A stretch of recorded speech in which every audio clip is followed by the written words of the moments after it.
Yo, what is up, guys? It's your boy MMA Propaholic, and I'm back with another full card breakdown. And I'm going to be doing a full card breakdown for UFC Charlotte.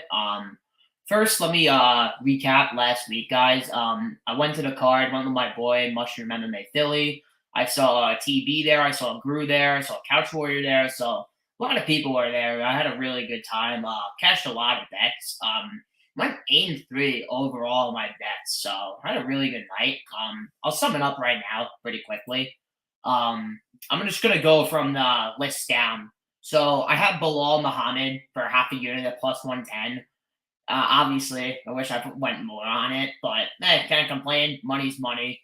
Lost a unit on Marina Rodriguez. I didn't think she would be controlled. I mean, really being like 5 years in the UFC, I really thought her takedown defense would improve. I mean, just didn't. I had Brundage in a fight doesn't go from 2 weeks ago, and I had Alareskov money line at minus 210 closed at like I think he closed like minus 180 before fight time.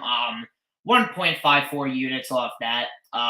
Had the this was my biggest. I had 1.8 units on this fight. Parker Porter versus Braxton Smith under 1.5. Put 0.80 units on it at minus 135. Cash for 0.59 units. And also had the fights end by TKO. I really should have went harder on this spot. I only went a unit. I'm kind of a little bit regretting it now, but hey, money's money. I can't complain. Threw a unit on that minus 132, came out with 0.75 units. So on a total of that fight, I'm pretty sure we came out with like it was like 1.34 units. So that was a good fight for me. I had Chaos Williams money line just straight in for 0.80 units at minus 305. He didn't win that fight. I don't think he won that fight. I thought Bedoya won that fight, and Bedoya impressed me a lot, man. I really can't wait to see him back in there.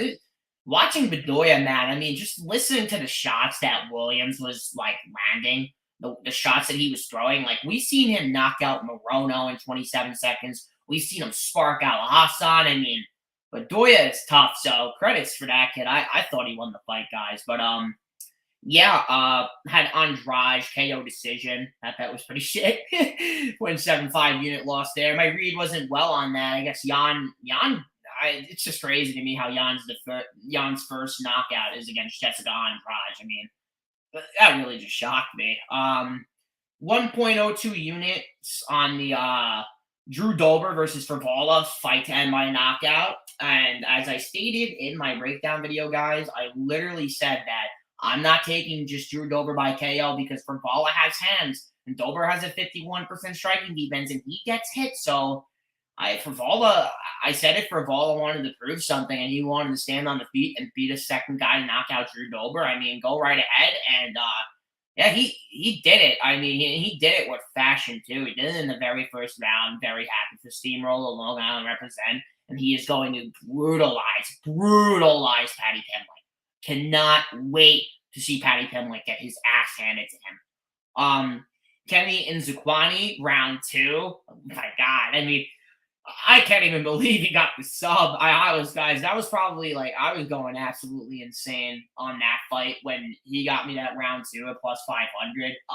Won a unit off that, also sprinkled round three for 0.10 units. So in a total of that fight, 1.90 units. But yeah, my read was perfect on that fight. I'm really glad I threw the sprinkle props, but a little shameful I didn't throw the round two sub in the round three sub. But hey, what are we gonna do? My worst read of the night and my biggest miss of the night. I mean, this bet just sucked to watch. Kron Gracie versus Charles Jourdain under 2.5. That chalk too, minus 185. Lost 1.4 units on that. Yeah, Kron Gracie, you suck. I just like what even what was that, dude? Like, just what the hell was that, man? I mean, like he clearly didn't give a shit, guys, all week, and it clearly showed in the octagon. I mean, I it really would not shock me if they cut Chrome Gracie. It just really wouldn't shock me after that performance because even Dana went out there and said it was like a 1991 jiu-jitsu performer, and it was just like it was just bad. I mean, the performance was piss poor. It was fucking terrible. But Charles Jourdain had a really good performance, and I don't blame him. Like after the fight, he said he apologized to the fans. Like, yeah, guys, I'm sorry. It couldn't be like a stand up fight. He's like, I'm in a Gracie guard. He's like, there's not too much that I can do besides get control time and like win minutes and like stay out of the submission. So completely respect Jordan in his post conference interview and calling out Barboza. He might even fight Billy Q, which I hope he fights Billy Q. I really hope he fights Billy Q or Barboza because it would be a great fight. But yeah, also had Evolov by submission slash decision for 1.02 units. And yeah, Diego Lopez is legit. I don't know how the hell Evolov didn't tap to that armbar. I mean, he was a split second away. He was a split second away. If he couldn't get the last hurt, he was tapping.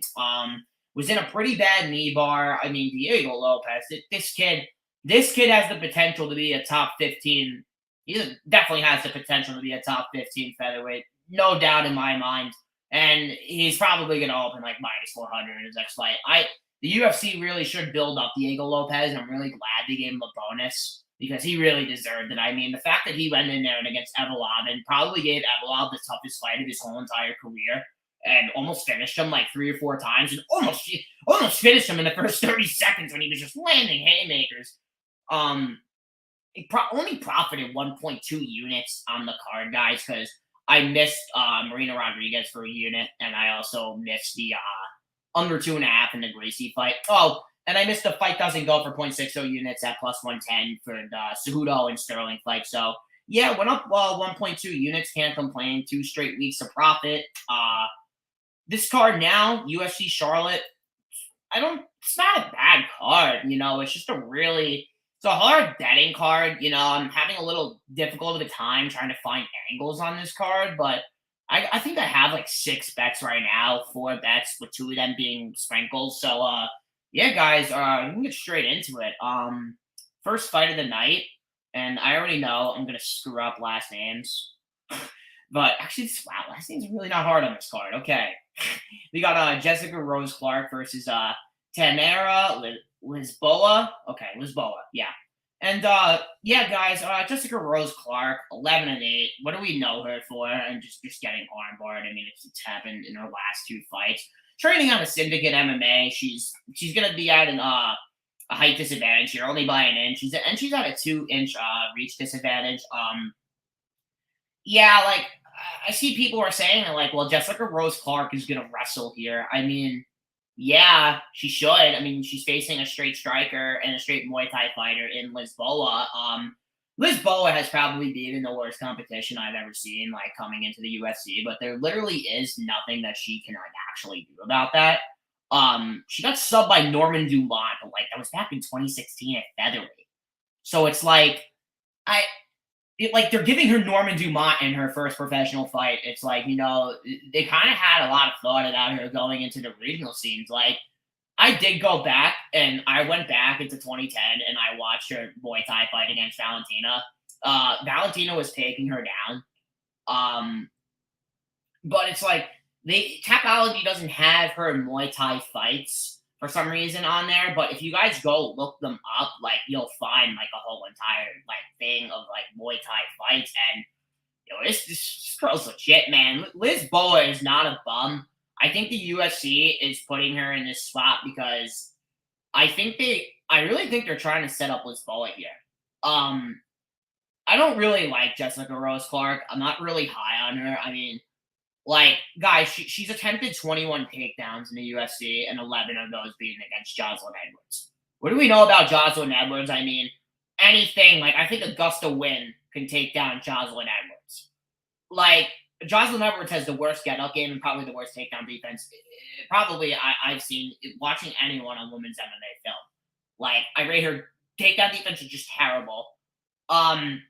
Yeah, she could take down Lisboa if she wants, but like, Lisboa is just going out there and she's just beating the shit out of every single opponent she's facing. I mean, 0-0. She lost 2-1 to Lauren E. Santos, who is now 6-1.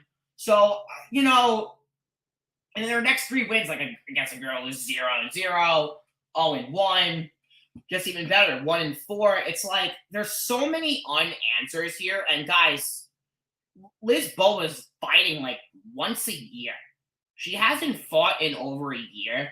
And the UFC is now giving her to call against Jessica Rose Clark, and it's like Rose Clark's been in the UFC for a while, but I mean, it's like I don't really rate Rose Clark striking like that great. I mean, she beat Sarah Alpar, and like Sarah Alpar is I don't rate Sarah Alpar that high. Um, and like Paige Van Zandt, it's like what do we know about Paige Van Zandt now? I'm not gonna say it, but we know. It's like, and she beat Jocelyn Edwards, and then she's got an armbar in her last two fights. It's like this fight's pick'em. It's pick'em for a reason. Women's MMA has been burning the shit out of me these like past 3 weeks. I had Pudilova. I thought I got royally bent over. I had Waterson Gomez. I thought I got bent over. Um, I'm trying to think who else I had. I had Marina Rodriguez. It was just a terrible read. So my last 3 bets on women's MMA on like money lines, they really just have not been going well for me. So I am gonna lay off here. Um, honestly, you know, I feel like Lisboa is gonna win a lot of the minutes. If you guys have prize picks, maybe take her over in significant strikes. I just feel like she's gonna like piece her at range the whole entire time and just moving in and out, destroying the lead leg of Rose Clark. Like I just really don't like Jessica Rose Clark, and she never cost me money. Her tape just did. It just really didn't impress me. And the UFC was so high on her coming in, maybe because she was from Australia and like she was one of like the more like I mean she was a pretty big prospect coming up in the women's division from Australia because I didn't really think we had like a I mean, I could so be wrong here. I could sound so stupid, but I don't really know any woman before 2015, like coming from Australia, who was like big for the UFC. So yeah, maybe the UFC just really saw something in her. But I mean, she's been in the UFC for 8 years now, and it's like, I mean, yeah, she's got it better, but it's like, how much better has she gotten? I really don't think it's just that much better. But yeah, this is a really tough fight. I mean, I'm picking Liz Boa to win this fight. I'll pick her to win by decision, but her KO prop is intriguing at plus 675 right now. I think that's a pretty good look on her. She has all her. I'm pretty sure she has all her wins inside the distance. Let me just check pretty quick. She Tapology. Oh man, Tapology killing me right now. Yeah, she's got all her wins inside the distance and has one loss by decision. So yeah, I picked Lisboa to win, but with absolutely just no confidence at all. So yeah, guys, let's move on. I'm actually looking forward to this fight on a fan perspective, but on a betting perspective, I'm not really looking forward to betting the Rose Clark Lisboa fight. This fight I do have a bet on, and I'm really looking forward to this fight. We got Gabe Green versus Brian Battle.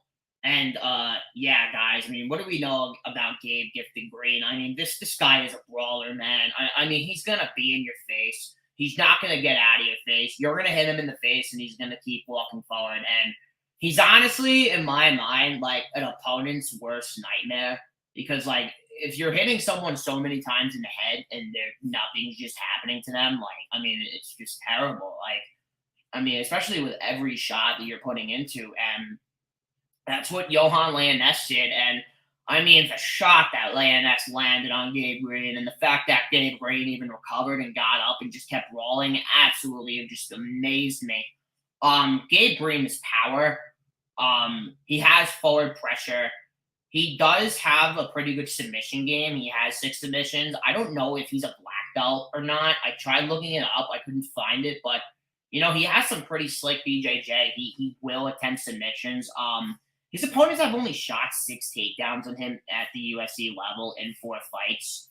In the Phil Rowe fight, he absolutely dominated the lead calf, and he was winning a tons of minutes in that fight. But those 2 knockdowns that they have listed at the UFC level are from those calf kicks that Phil Rowe was absorbing and just getting knocked down on.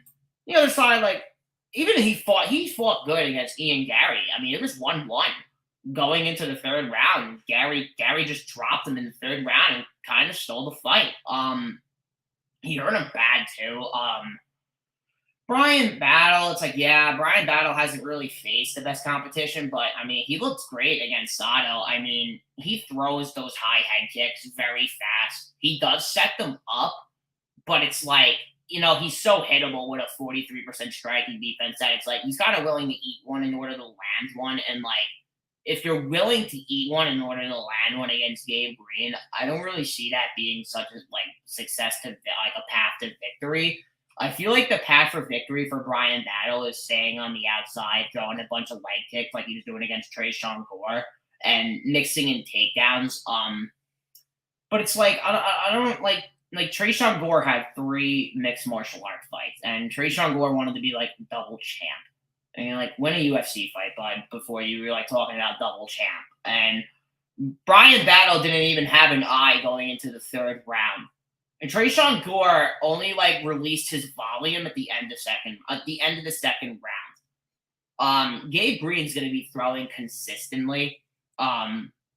He throws 13.75 significant strikes per minute. Both have 40% striking defenses. Green's at 46, Battle's at 40.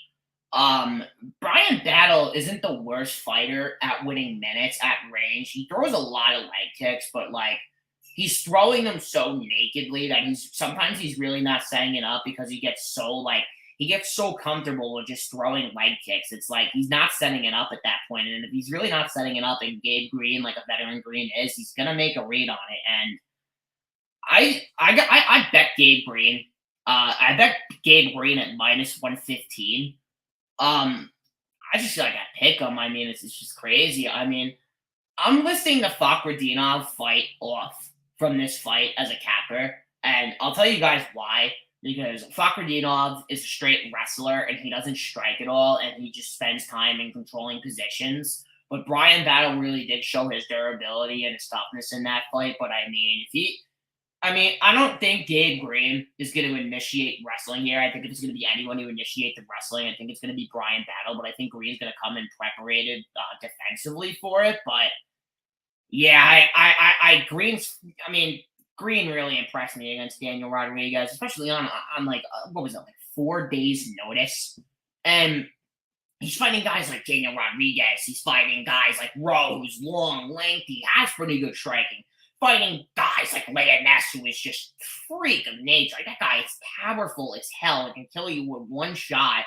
And Ian Gary, like we know how good and technical Ian Gary is. And I mean, now that Gabe Green hasn't fought in like 10 months, how much better can Gabe Green come back and look in this fight against a guy with not that much pro experience in Brian Battle, who's only been a pro for 4 years? And I hear people saying, well, Gabe Green's been knocked out twice. I mean, really? Like, yeah, he's been knocked out twice. He got knocked out against Jalen Turner in 2017. When has he been knocked out since?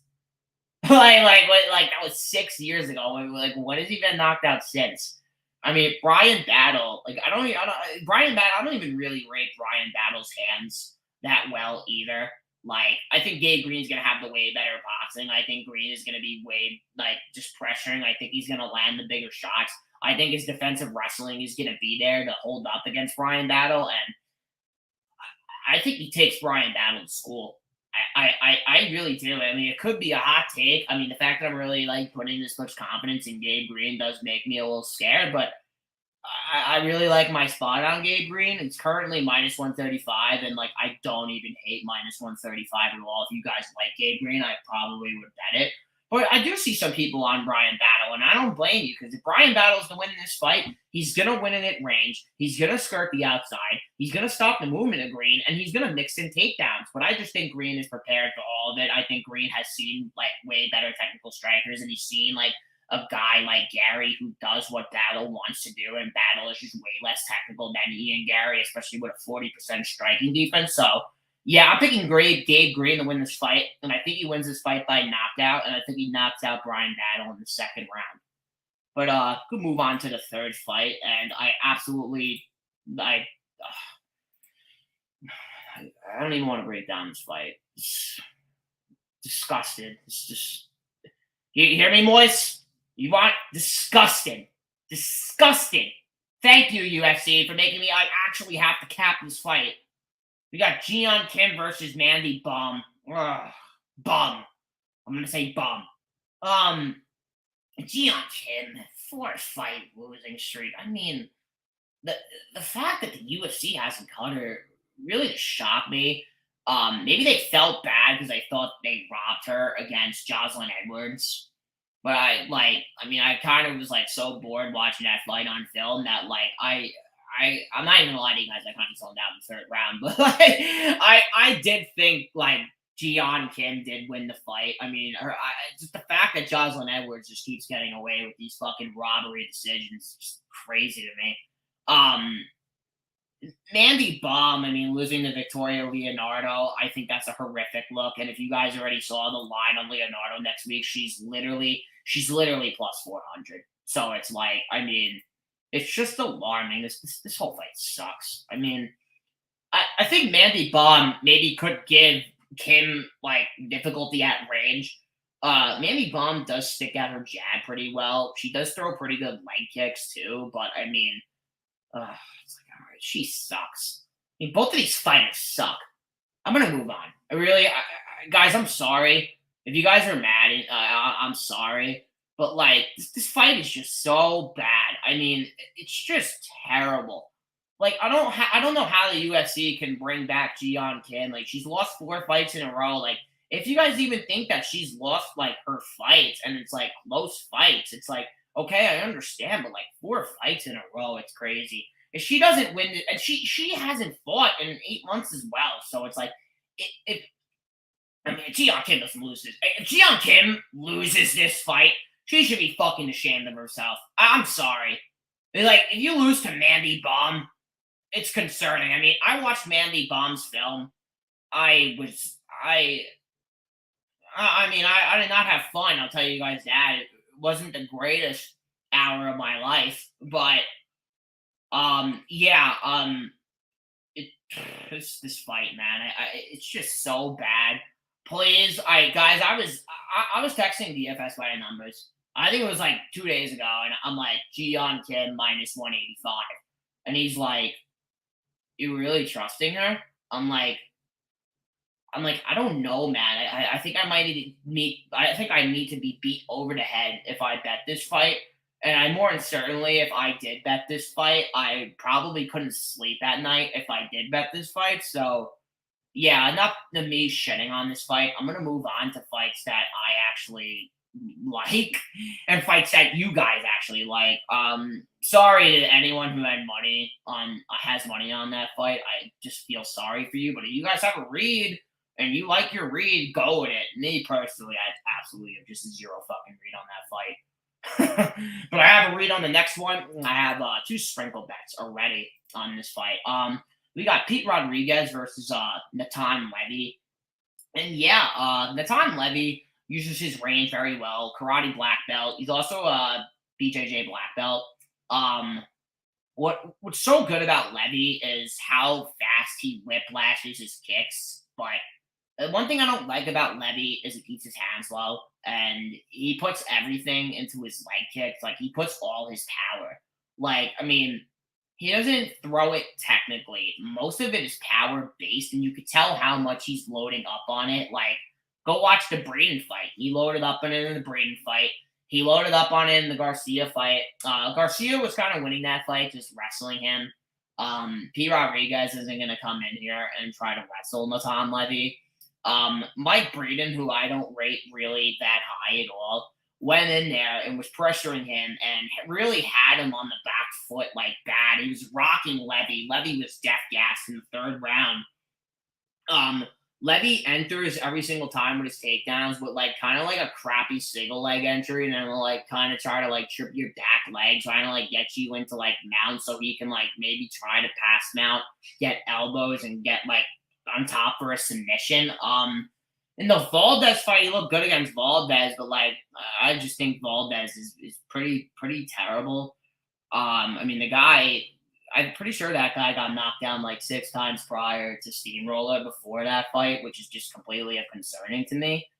I think Pete Rodriguez isn't a bad fighter at all. I think a lot of people are underestimating him, giving him crap. He's gonna pressure Natan Levy, and Levy does fight with his hands low. He's very open to when opponents are boxing him, especially in the Braden fight.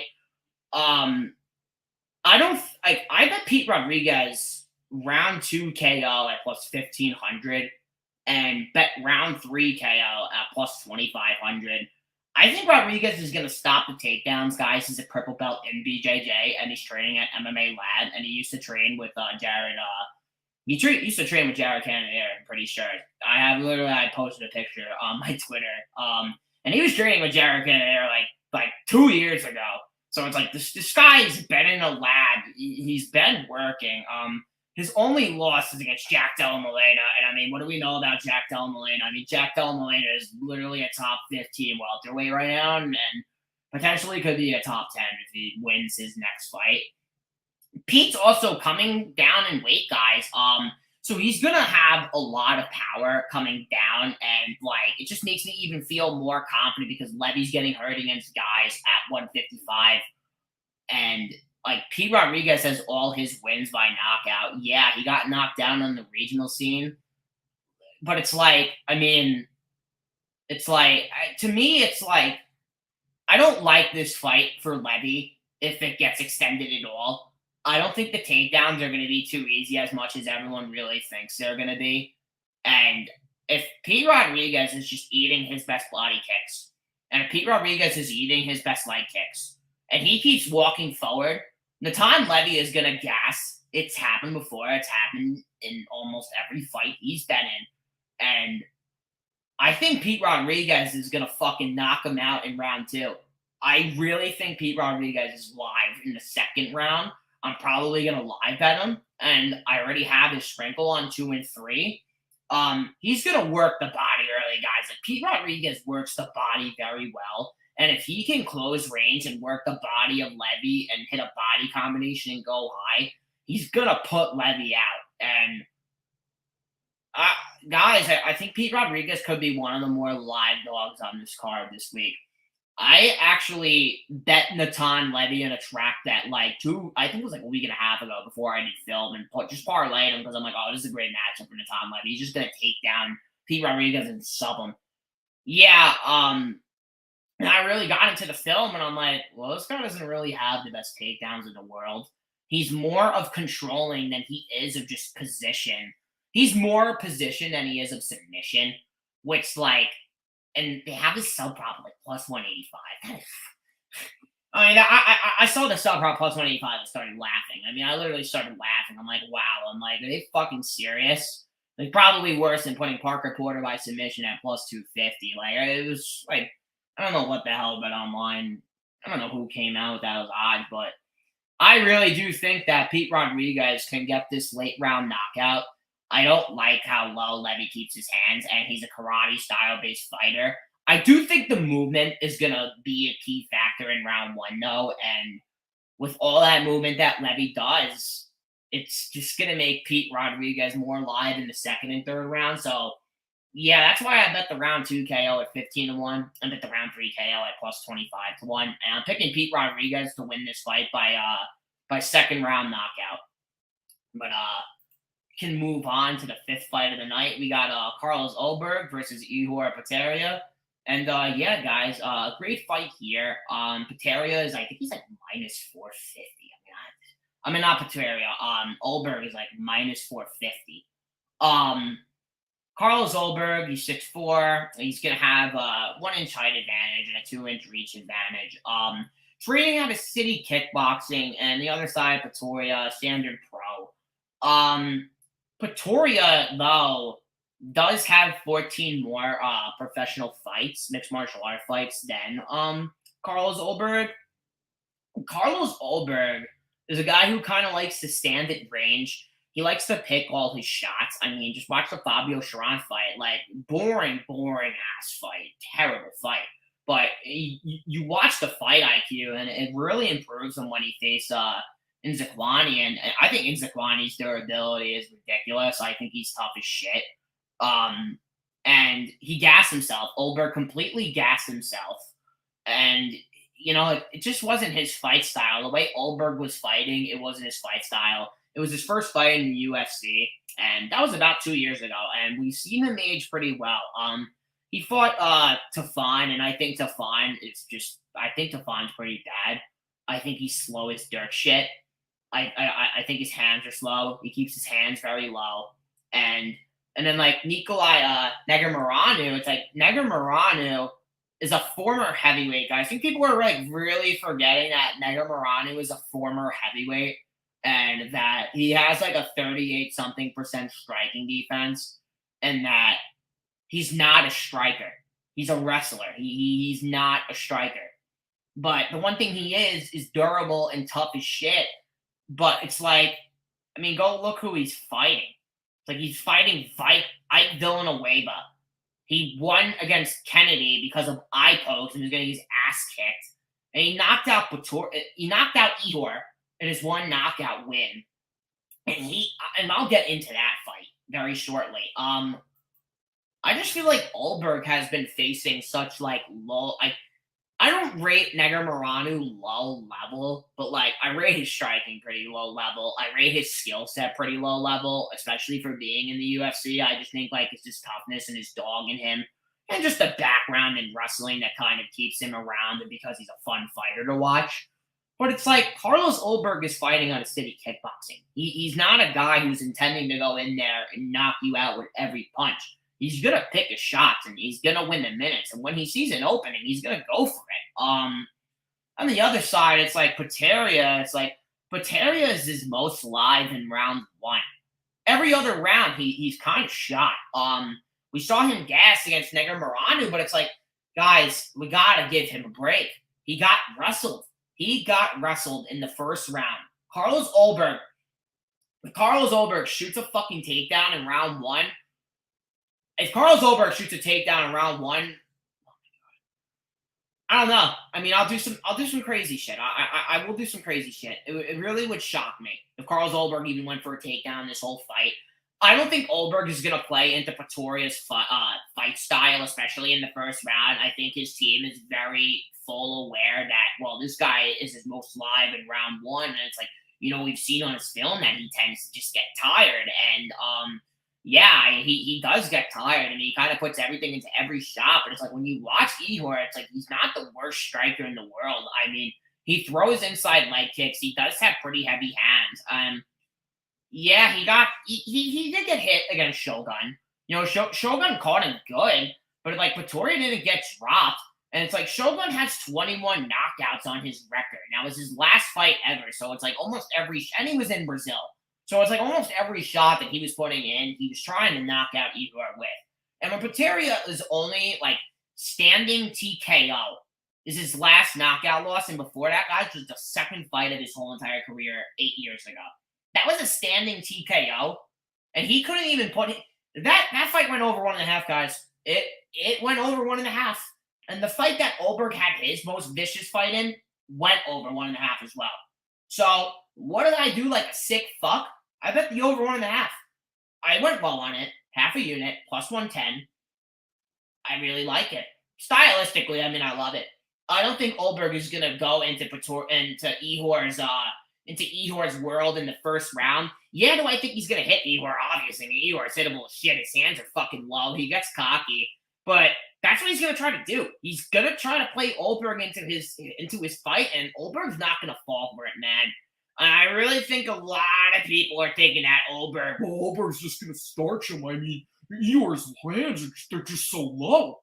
Yeah, they're low, but it's like, why the fuck would you bet Carlos Olberg by KO at minus 195 after watching the Fabio Sharon fight?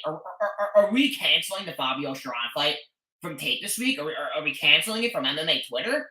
I mean, I think this fight goes to decision. I think it goes to decision. I'm probably going to sprinkle the fight goes at plus 290 whenever I get the line. I think this is one of the fights that goes to decision. And I think people are going to be very mad when it goes over. But my words, I can eat my words. If it goes under, It goes under, but I like my tape read here. I like my read. I like my breakdown for it. And yeah, guys, I went crazy and I bet the over 1.5 in this fight. And you know what? If more money comes in on that under, I'm probably going to double down on it as well. And I think Ihor can cage push Olberg as well. I think he could try to take down Olberg. Olberg is also pretty physically strong in the clinch. Like maybe he could try to win some minutes up against the fence and then break the clinch and then just back up back into striking range, getting himself out of the range where Pretoria wants him. But yeah, guys, I think this fight goes over. And hot take, I think it goes to decision. And I'm picking Carlos Olberg to win this fight by decision. But we can move on to the next fight. We got Cody Stamann versus Douglas Silva Andrade, absolute banger. And yeah, I bet Cody Stamann. I bet Cody Stamann at -115.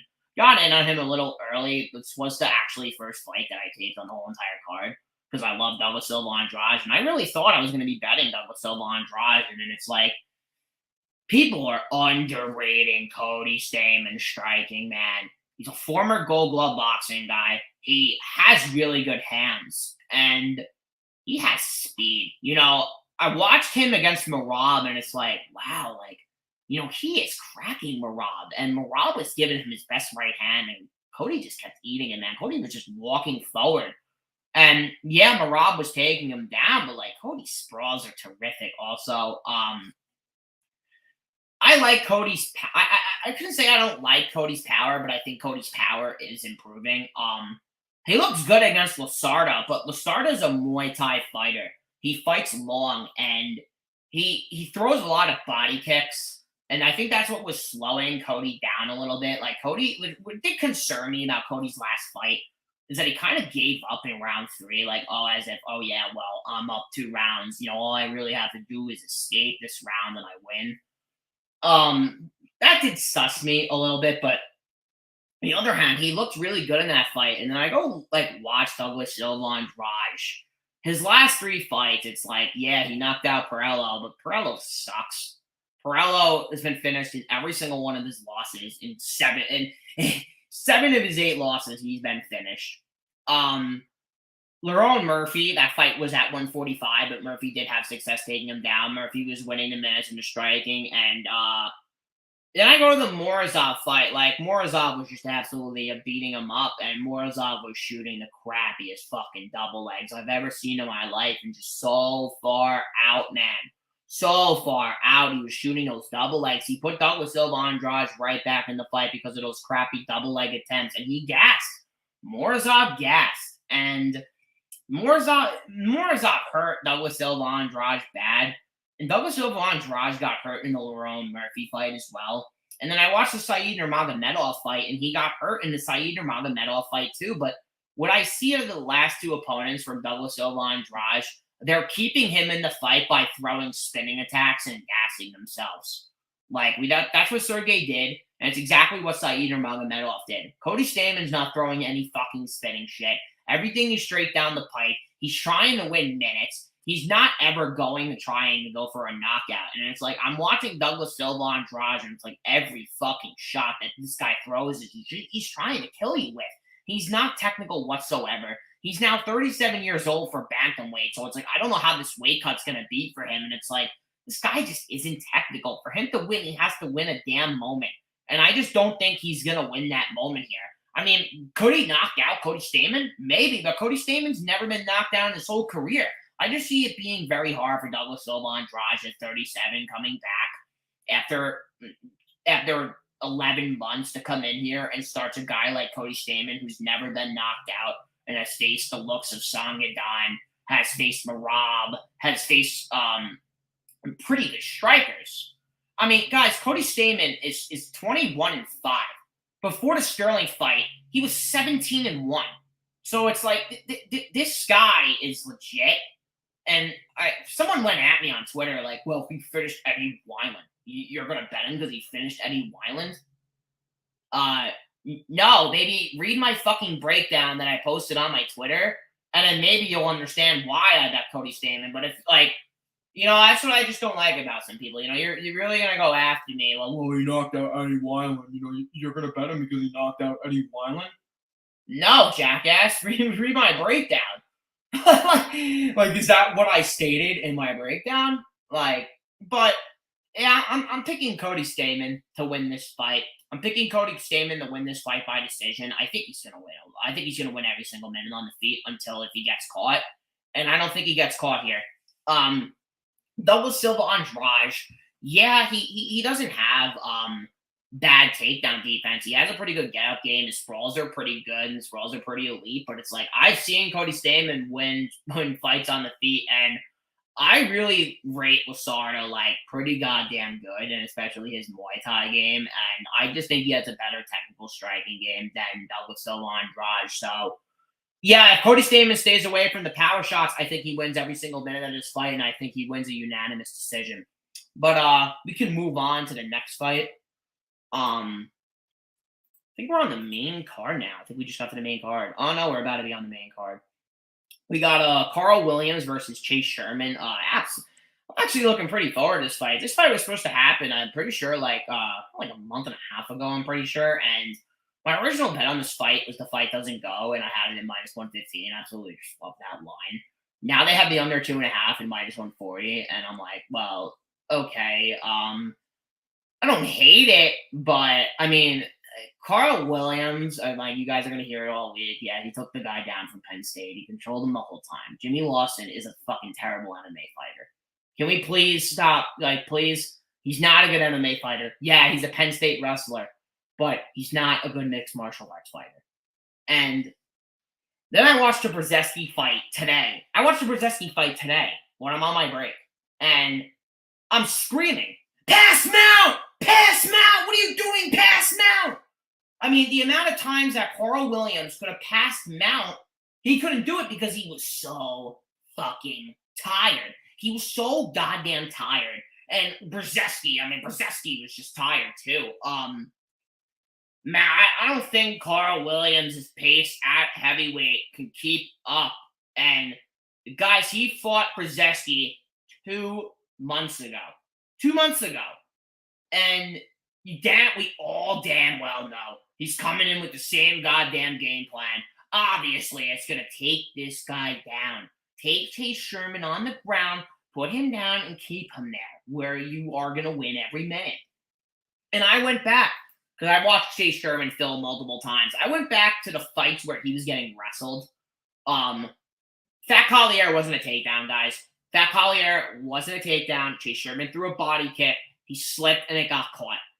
But he still found himself into full mount. Fat Collier was able to pass full mount, landed elbows. Chase Sherman gave up his back. He tried to get up. And, I mean, it was at a point where Jay Collier actually had, like, one arm wrapped around him for a rear naked choke. And Chase Sherman was about to tap out.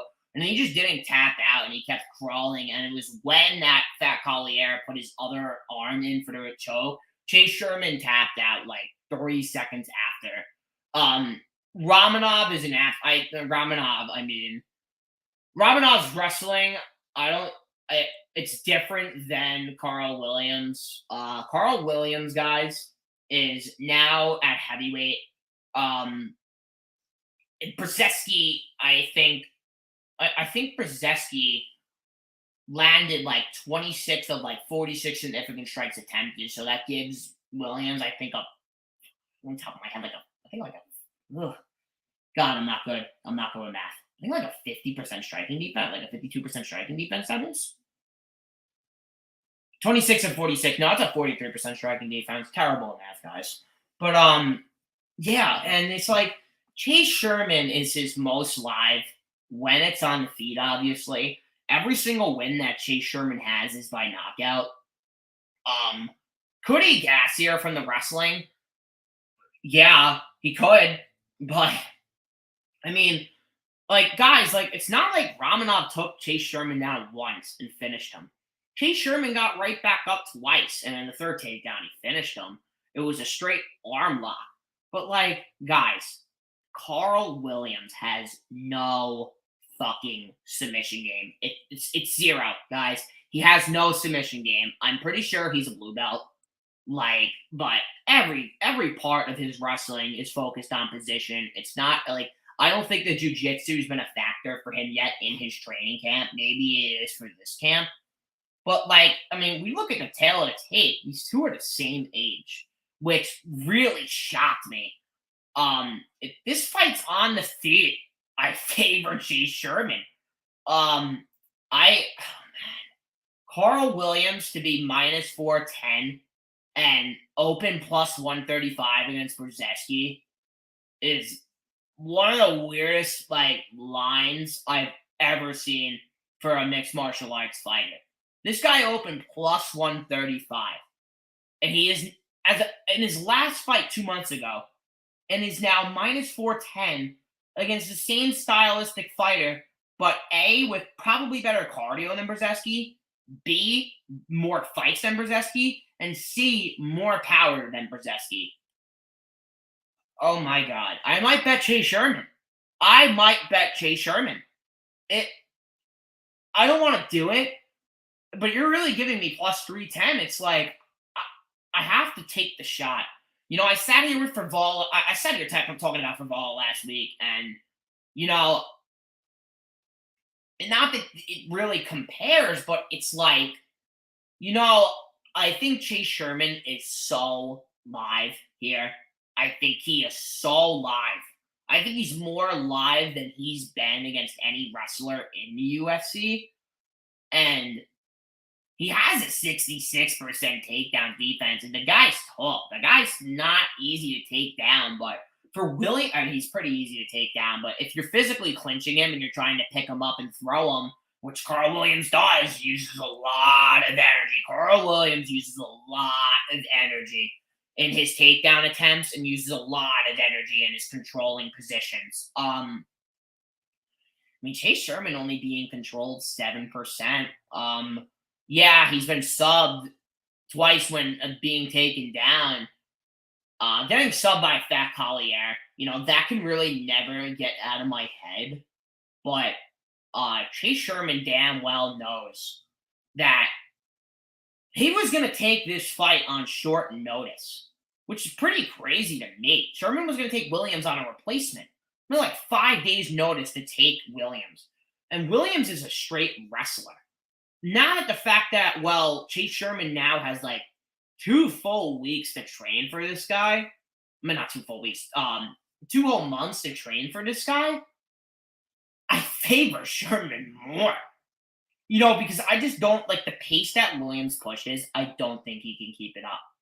And the guy had his hands on his knees. The hands on his knees. We were 7.5 minutes into the fight against Brzezinski. This guy had his hands on his knees. He's minus 410. He's minus 410 here. I don't get the line. I'm probably gonna bet Sherman by KO instead of betting his money line. I mean, FanDuel originally opened at plus 900 the last time this fight came out. So I mean, if they open it at any sort of like plus 700, even plus 600, I'm probably gonna take the shot in it because that's Chase Sherman's best win condition. I mean, this guy's not winning decisions. He's 15 to 16 wins by knockout. This is easily the hardest hitter that Carl Williams is ever going to face. So, yeah, guys, give me Chase Sherman by KO. And give me Chase Sherman by KO in the second round. But we can move on to the next fight. Now at the main card, we got Matt Brown versus Court McGee. Cannot wait to see Matt Brown. I really feel like this is the retirement fight for Matt Brown. I mean, guys, I told you guys how I first got into UFC. I think it was like a year and a half ago. Usman versus Masvidal 2, and I think him versus Brian Barberena was the first time I ever got to watch Matt Brown compete. And holy shit, man! I mean, that fight against Barberena, Matt Brown could barely breathe in the last 2 minutes of that fight and just kept walking forward. I thought he won that fight. I really did think he won that fight. Rewatched it, I thought he won too. Matt Brown's a killer, man. This guy is the definition of like kill or be killed. He's finished in 13 of his 19 losses. But then it's like we go to the other side of Court McGee. I mean, Court McGee is a straight decisionator. Court McGee got knocked out by Jeremiah Wells. And what do we know about Jeremiah Wells? I mean, this guy is a power freight train. I think Court McGee is gonna try to mix in the takedowns here. Obviously, I feel like it's his best path to victory instead of standing and brawling with Matt Brown. But it's like Court McGee is throwing 5 more significant strikes per minute. Um, Matt Brown has a 52% striking defense as well. Um, I do think that Court McGee wins the minutes here, but it's like he beat Claudio Silva. Uh, he beat Ramiz. I think Ramiz. I think he's pretty sure he's from like. I'm pretty sure he's from New York too. But that guy's a straight grappler. Um, and he got knocked out by Jeremiah Wells. And it's like, the one guy to really face him with power kind of starched his shit. And much like Matt Brown does not have power of Jeremiah Wells at 42 years old. But and Matt Brown has popped in his punches. And clearly he's fighting at 42 years old because he clearly believes in himself that he can come back and win this fight.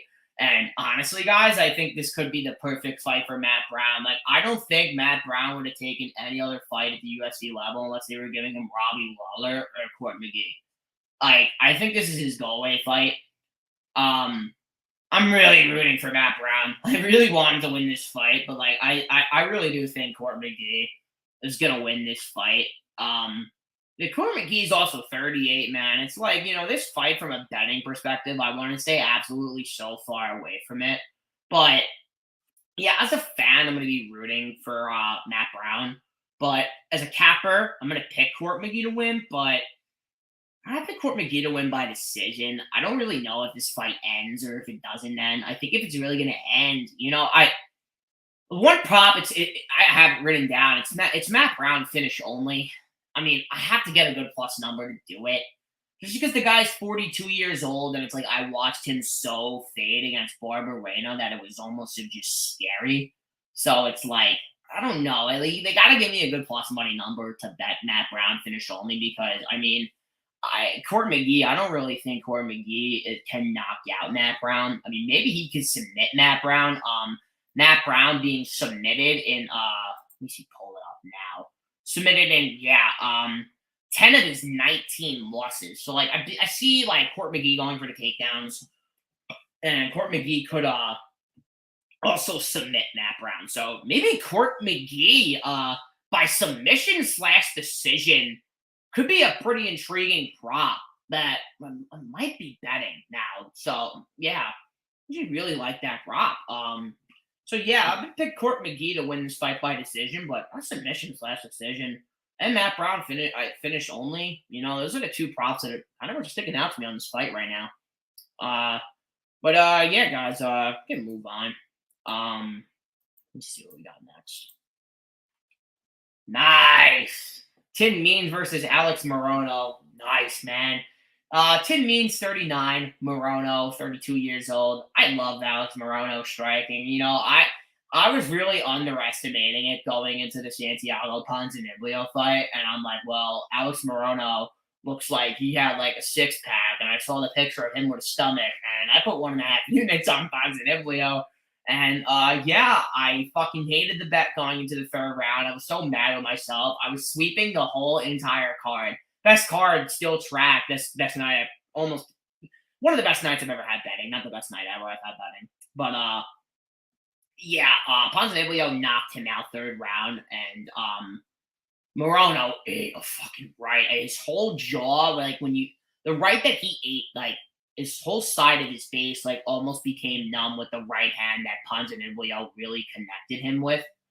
And yeah, Morono moves in and out very well.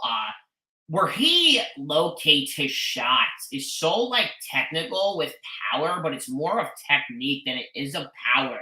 And I really feel like that's gonna play with Tim Means in this spot because Tim Means likes to brawl. He doesn't move his head at all. And now the guy's 39 years old. So I really don't see the striking defense getting better at all. I don't really see the head movement getting better at all. And Alex Morono has been knocking people down. Knocked down Semmelsberger. He hurts Ponzinibbio like 4 or 5 times, man. I mean, if he looks the way he did against Ponzinibbio, he's gonna finish Tim Means. I think Tim Means is gonna try to wrestle. That's where he's kind of been doing a lot now. I mean, he is now 39.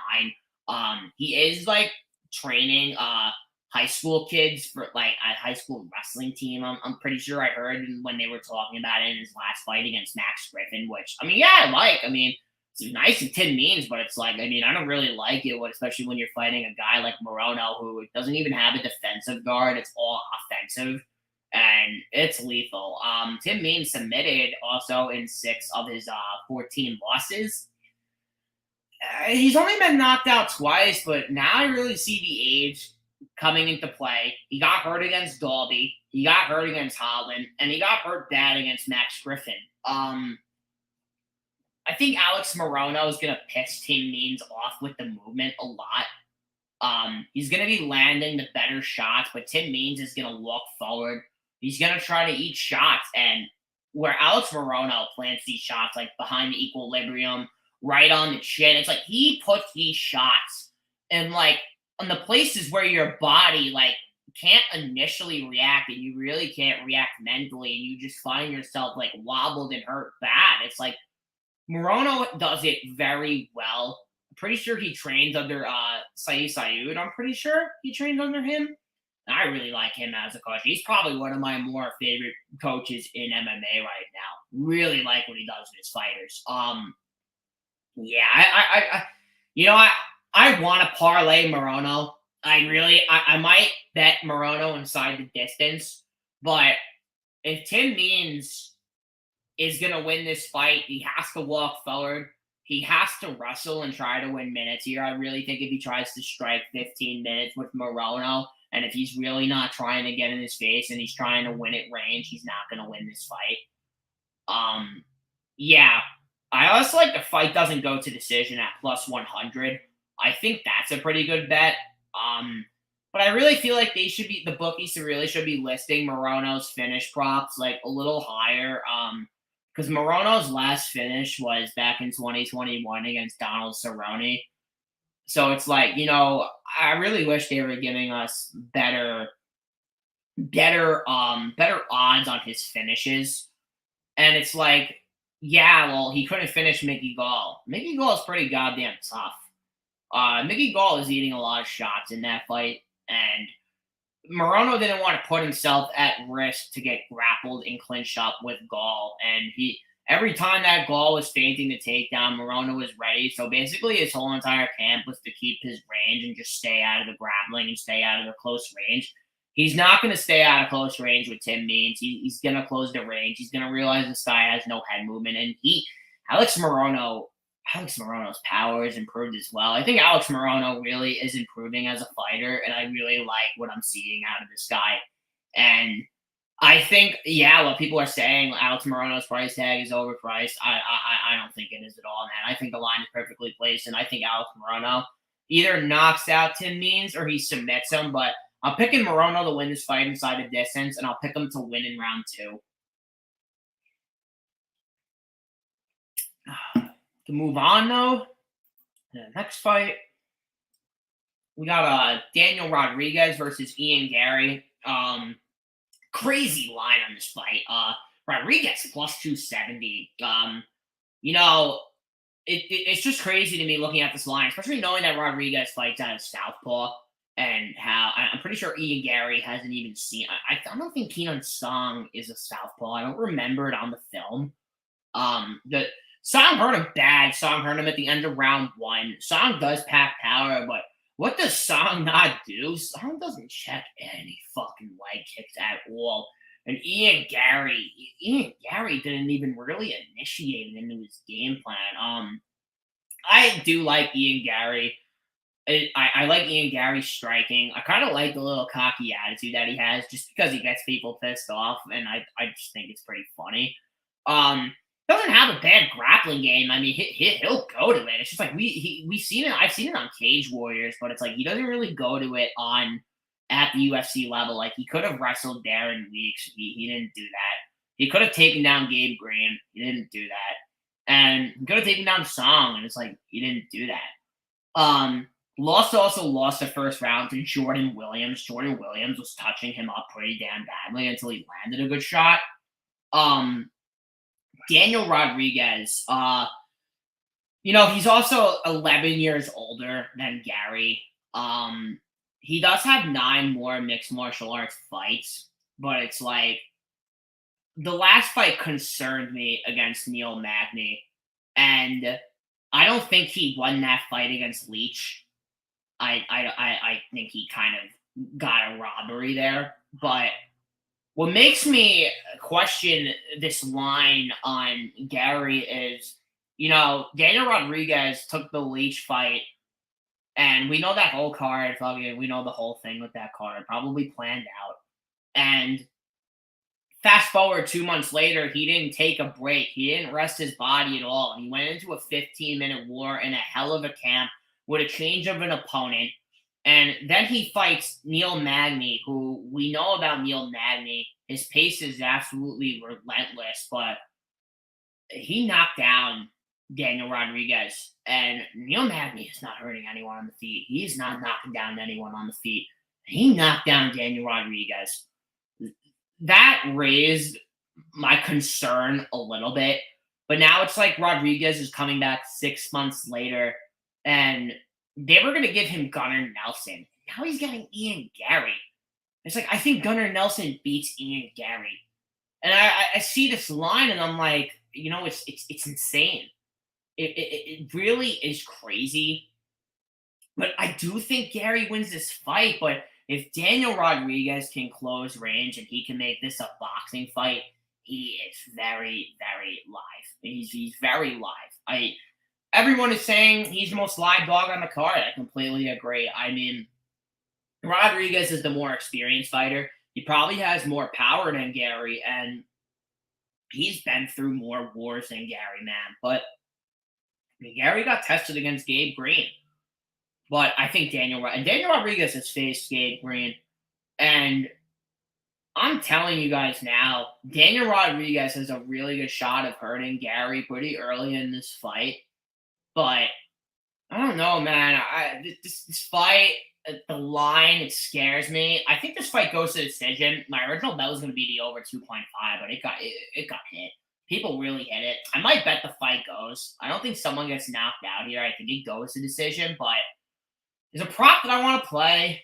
I really feel this might be like a Paddy Pimblett versus Jared Gordon spot, where we're gonna see and think that Rodriguez won every fucking round, and then we're gonna hear the judges' scorecard, and we're all gonna be like, "Are you fucking kidding me? This shit's happening again."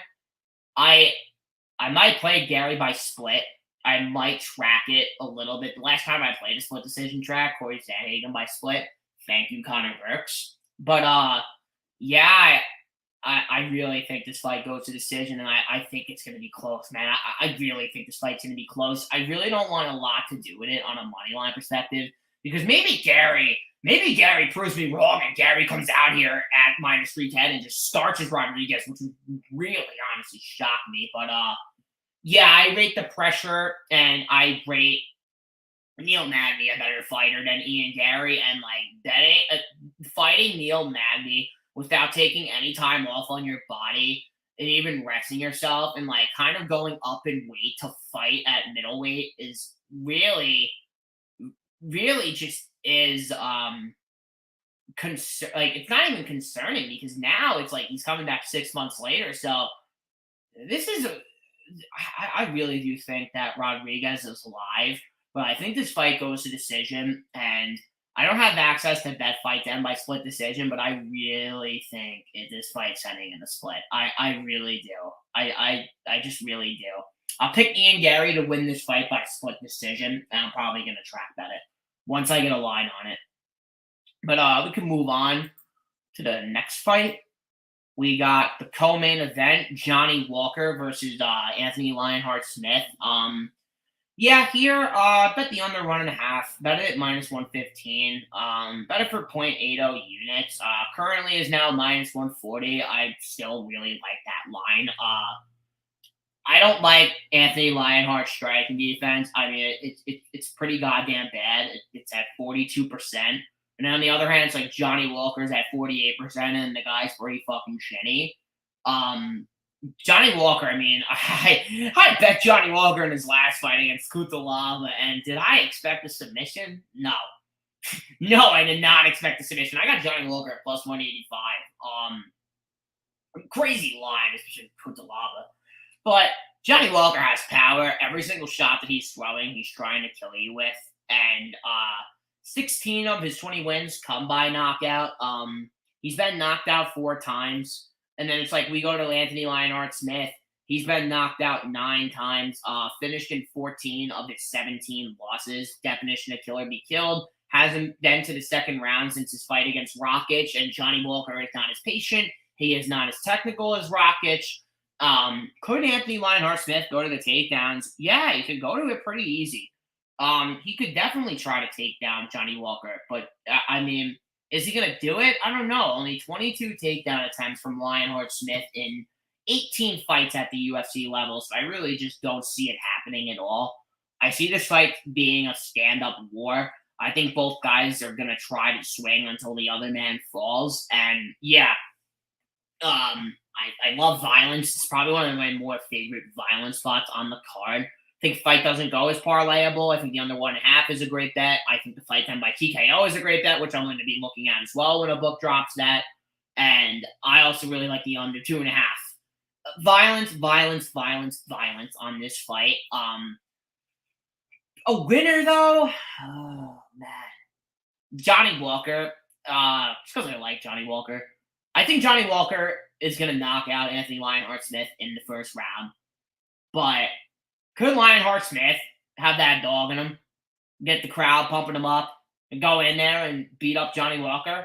Oh, yeah, you can. Well, it certainly can. This fight's pick 'em.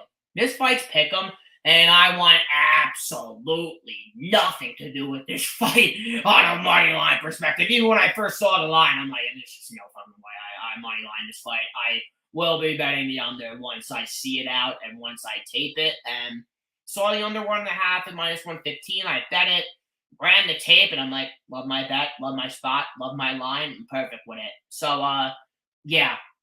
Can move on to the main event. My future heavyweight champion bet, Jalton Almeida, betted on October 22nd of 2022, guys, plus 5,000.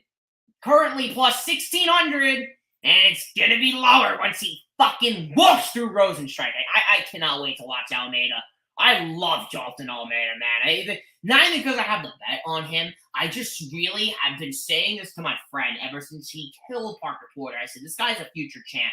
He started laughing at me. He said, dude, he just beat Parker Porter. I said, this guy's a future champ. I'm telling you now. This Rosenstrike, man. I mean, Rosenstrike is pretty good takedown defense. Pretty sure it's up like 77%.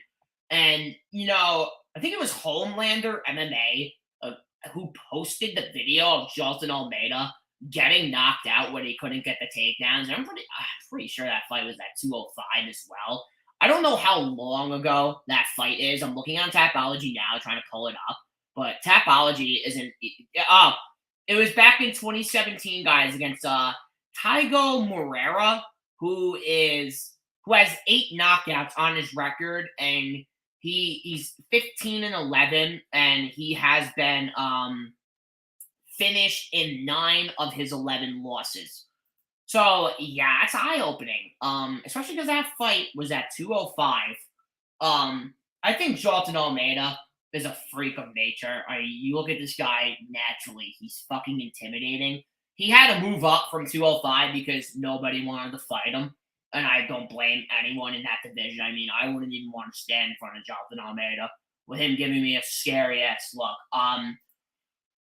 Rosenstrike, though, I mean, I went back and I watched the Gane fight. He threw nothing. I went back and I watched the Curtis Blades fight. He threw nothing. When he throws, he's knocking people out. Went all after it in the Volkov fight. Went after it in the Dawkins fight. Under 1.5. One of the easiest bets I've ever hit in my life. He's going to come after it here. He's been stating it on Twitter. And that guy, Homelander MMA, sent him the link of that. And Rosenstrike's like, I didn't even know this guy's been knocked out before. And well, now that Rosenstrike knows that and knows it was at 205, I mean, the under 1.5 and minus 200. I might put 2 units on it because I don't see how the fuck this fight even goes past 2.5 minutes. I was really shocked when they announced this fight to be a 5-round main event. I love Jalton Almeida. Do not get me wrong. And I love Rosenstrike, but these guys don't need 5 fucking rounds. They don't even need 3 rounds. The fight doesn't go as minus 1,300. It's minus 1,300 for a reason. I mean, but yeah, guys, I think Rosenstrike packs a lot of power. I mean, obviously, 12 of his 13 wins come by knockout. So it's like, I see Rosenstrike KO 1-2 on FanDuel. It's plus 800. That's his path to victory. I don't think this fight goes into round 3. One takedown, it's over. One takedown, it's over. One takedown, Jalton Almeida gets a body triangle, gets his back. And people are like, oh, well, Rosenstrike's never been submitted. Are we fucking serious right now? We're really serious right now. I mean, are we, right? Like, let's go look at Rosenstrike's jiu-jitsu opponents. Ciryl Gane, 0 jiu-jitsu. Augusto Sakai, 0 jiu-jitsu. Curtis Blades, 0 jiu-jitsu. Alexander Volkov, 0 jiu-jitsu.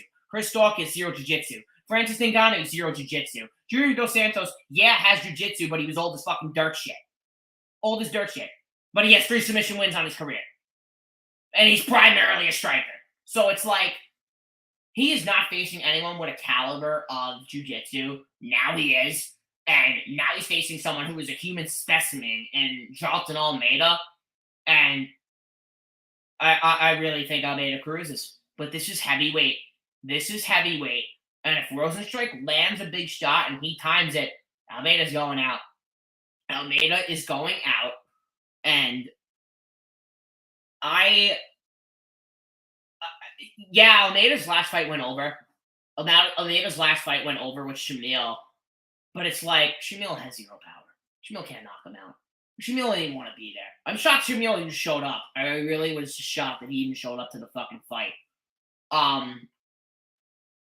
Rosenstrike is so live here. There's a lot of live dog. Guys, this is probably one of the more live dog cards. If you guys like betting underdogs, this is the card to be betting underdogs. If you want to bet every underdog in the card, I get it. You guys are probably making a profit. But I'm picking this fight to end in the first round. I'm picking Jalton Almeida to win inside the distance. What a hot take in minus 360. I don't know the method. He could ground and pound Rosenstrike. He could submit Rosenstrike. I mean, he could put him in a fucking straight arm block like Romanov did against Chase Sherman and submit him. Like, the finishing equity is so high on this fight. I'm definitely going to parlay the under 2.5 once I get access to it. I told you guys I might even straight the under 1.5 for 2 units at minus 200. I don't see how this fight even goes over 1.5, especially knowing that Rosenstrike's win condition is probably in the first 2 rounds. And if Almeida gets him down in the first round, he's getting finished. He's not getting up. That's it for this card, guys. UFC Charlotte. Just went through the whole entire card, full card breakdown with my predictions and my bets that I have for so far on this card. I'm going to be back tomorrow with Mushroom MMA Philly. I'm going to be having him on the channel, and we're going to be breaking down UFC Charlotte. Just to let you guys know, every single Wednesday I'll be going live now, and I'll be bringing on a guest each Wednesday to break down each card. And next week's Paul Dow, who I'll be bringing on. I'm sorry, Paul. I gave you such a crappy card. I feel terrible. But I was looking at the fights for next week, and there's some money lines. They're sticking out off rip. So guys, that's it for this video. Full card breakdown with my predictions and my bets for UFC Charlotte. And guys, drop a like, leave a comment, subscribe to the channel, and thank you guys for tuning in. Everyone have a great day, and I'll see you guys back tomorrow.